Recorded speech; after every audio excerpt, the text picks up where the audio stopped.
So I have to be honest, I did not really realize what was transpiring in my past as, a young person until a few years ago. I was living with a relative and I just noticed some weird things were transpiring. So in those happenings, I decided to just sit with it and say, wait a minute, why does this feel familiar? So I started to look into my own past and say, oh my God, this makes sense now. So as a child, I was in and out of my mom's house.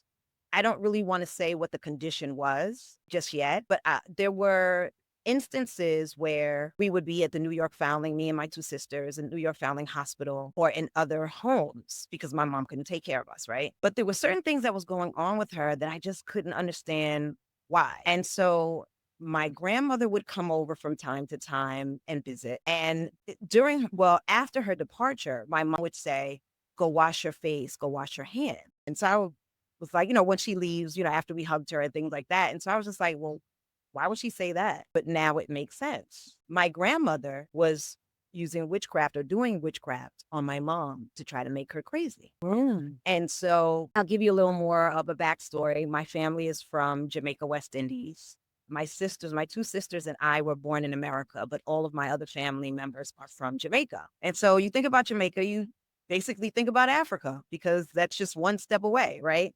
And so a lot of people are inclined to practicing witchcraft. And so my mom, I was told, was the product of a rape, and it was by, I believe, an Irish man. So she was extremely, extremely light, and she considered herself white. Now, in Jamaica during that time, according to her story, she wasn't really welcome because she was so much lighter. So it's the reverse in America. It has been, with the darker skin, people have ostracized and done all sorts of things.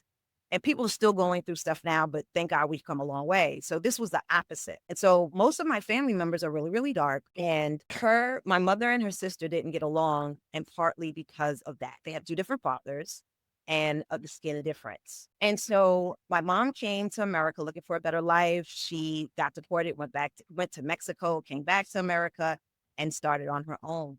So in doing so, I don't know what really transpired with her family members, but I do know that she ended up in psychiatric wards and in different places. And I just never knew as a young person.